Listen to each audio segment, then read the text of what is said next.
So, Robbo, where would you like to start? Weight? What do we weigh? I mean, I've Ooh. done the song specifically for the weight challenge. I've checked in at 102 kilos. So was Rocky fat? It's to do with the challenge. To do with the challenge, Jono. The challenge. Starting a challenge. Burning desire inside to lose that weight. Was Rocky? We found out that Eugene can lose the equivalent of me. That's one thing we found out off air. Right. And still be within the healthy weight zone according to the NHS. Fact. Yeah.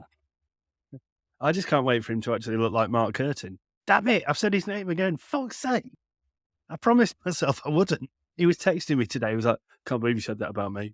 And he says, even worse, I can't believe you put me in the same bracket as Tom Harrison. I mean, the man who shall not be named. I mean, Jono, you're having a stinker here. All these names that you're mentioning. That I shouldn't be. Right, okay. So, the weight challenge. For those who didn't listen last week, obviously, first question, why the fuck not? We are doing the Ashes Walk, as you will probably know by now. But as a precursor to that, the three of us have had an agreement whereby the person who loses the most weight between now and the start of the walk will be purchased for the Lord's Taverners balloon debate at Lord's in the Long Room next December, or this December, crikey, that's gone quick, a brand new tuxedo, as it is a black tie event. So, Robbo, you did just say, but I didn't hear it. So what is your weight in kilograms, please? 102. 102. Okay. That surprises me. I don't know. Hang on a minute. What, more or less than you thought it would be? More. Yeah, I carry it well, mate, don't I? I'm 192 centimetres. Well, I obviously carry mine terribly badly because I look like a fucking blimp compared to you, and I'm only 108. I mean, yes, there's a whole stone of difference, to be fair. I think Eugene's looking at us going, Eugene being the shortest of the three of us. I mean, I don't know if there's a common theme, is it? The taller they are, the less we weigh. Just on this. It's like the reverse of that evolution of man video that people use. Lisa said to me the other day, she went, fat. You're just deep. We can just deep. If you look at me from straight on, which is something she's never said to you before. If you look at me from straight on, I actually look like I'm in reasonable nick. But if you look at me from side on, it looks like I'm constantly in a room with those fucking odd mirrors that make you look like all funny, weird shapes and sizes. So, anyway, sorry. So I can't go over the fact that Lisa's told you you're deep. That was just astounded me. Yeah, she's genuinely never said that in any other context. So Simon 102, Jono 108, Eugene. How much is 25% of your weight? About what you can lose and still weigh more than I do. Exactly, yes. So I unfortunately stood on the scale and it did say one person at a time first, and then it threw up a number. Excuse me, can two of you step off here, please? I can only take one of you at once. And then it came back and told me a weight of which I don't think I've ever seen. It is. I cannot wait to hear this. It is well, let's just get it out there. 143 kilos. Fuck me sideways. I wasn't joking when I said he could lose me and still be within a healthy weight. Right. Fucking hell. You know, when I was saying I was trying to push my Discovery up a hill the wrong way the other day, I reckon I'd have had more trouble trying to push you up. If it's any consolation, I'm starting a direct debit to a suit making as we speak. I mean, since I did that, which was yesterday morning, I have ridden the equivalent of about 50 miles and done about 50 k's. Whoa. Hang on a minute. So you've started exercising pre the launch. Well, no, I started exercising weeks ago. Because when we started talking it wasn't about the walk, fucking I started doing a deal. walking. True. Well, if it was, imagine how much I did weigh. Yeah. Where are you, Eugene? Are your scales in your house? No, it's on one of them bridges that them lorries have to drive onto.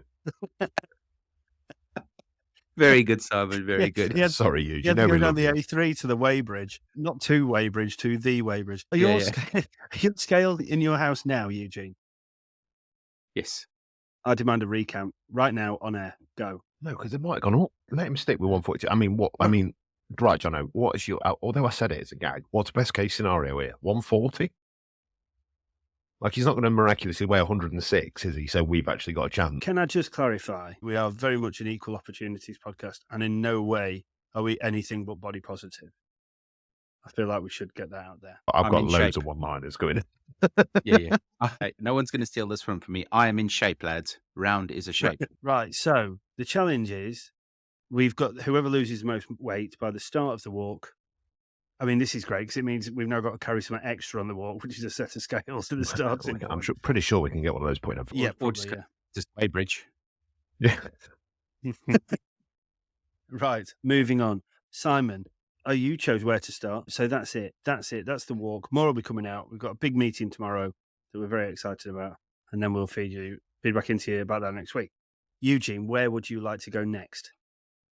The demise of South African cricket over in Australia. Yeah, I mean, thank God for rain.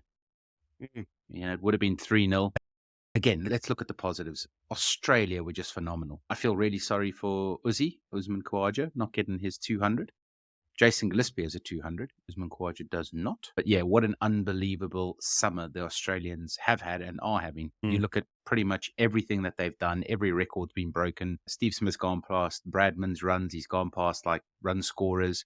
David Warner was man of the series somehow. Travis Head has just scored runs for fun. It's the most double hundreds ever in Australia. It's just record after record fell in Australia, which was really unbelievable. And look, when you lose to that sort of side or that sort of caliber, South Africa were second in the World Test Championship.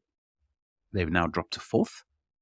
There is still a slim chance that they can make the finals come, I forget when it is now. I think it's March, right? Is it March? Is it being held at Lords again? I think so, yes. I think It can't be in Lords in March. It's not March. No, it won't be March then. Freddie, we were prepared, right? So yeah, I mean, just what an unbelievable series for Australia, or unbelievable summer for Australia. As you said, the South Africans look like clubbies.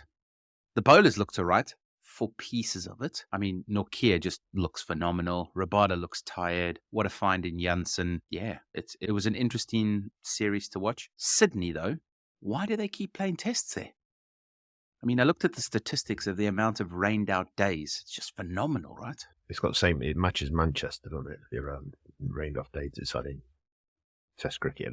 Yeah, it might match Manchester on rain, but I can guarantee the sunny days in Sydney are a lot fucking better than they are in Manchester. Yeah, valid. Yeah, it's one of them, innit? Talking of South Africans, I'm going to talk about two international club cricketers retiring, both over the years stolen a living representing their country. You will have heard me talk about Dwayne Pretorius over the years on the podcast. How on earth that bloke has made a living out of playing international cricket, God only knows. The other guy, Farhan Bahadian, I hope I pronounced that right, or Bahadine. Close. Yeah. Not a bad cricketer, actually. Decent batter, good fielder, but he's also announced his retirement in the last couple of weeks, apparently. But yeah, sorry to see the club cricket legend, Dwayne Pretorius, finally depart the international cricketing stage. Jono, I've got an announcement. Go on. I'm retiring from international cricket. I think, okay. Thank you for sharing. I just want to make everyone aware that. Can you retire from international cricket if you've not played international cricket? I'm making myself unavailable. Ah, there we go. So, Jono, I've got an announcement. I'm retiring from international cricket. All right, big bollock. I mean, but you have played international cricket, Eugene. See what I did there? Yeah. For Botswana under 15s, when they were playing, you played one game against Chad, C team, didn't you? Seem to remember. Something like that, yeah. Something like that. No, in all seriousness, Eugene, I think, had an average nearing 50 in international cricket with the bat, not with the ball. World Cup qualified. Yeah, let's go. Both. His bowling average was 76. Yeah, World Cup qualifiers for the 2003 World Cup. I played in the Africa South World Cup qualifiers against Zambia, Namibia, a couple of other countries, Tanzania. Yeah. Nice. Did you take a catch like that? Yeah. Oh, yeah, plenty. Oh, you've mentioned your international career more than I've mentioned cleaning you up. Absolutely, that's factually incorrect. In other news, I've got a very good friend of the pod has received an international call-up. Toby Tarrant. No, Rich Wild listens in Australia. Mm. He's originally from Calverton, Nottingham, but has been Yeah. selected for Australia over 40s. Oh, that's fantastic news. Well done. In front of a lot of very good ex-cricketers, one of which being a very good friend of his, a lad called Mark Cleary, that played for Australia A, played for Leicester in the T20, played some sort of format games at a very high level in Australia, played for South Australia for a very long time. But yeah, so congratulations, Rich. Yeah, well done, Rich. That's amazing. An Englishman being called up to that. He has mentioned in the local press in the Sun in Australia that he won't be singing the national anthem, but he does find it very funny that he's been selected. So that's incredible. Congratulations to him. So, well, hopefully we can be the first to break the news on the next club cricketers' international retirement where Rich gives it up. Right, yeah, because I mean he's over here in 2 weeks, so that might be a live on the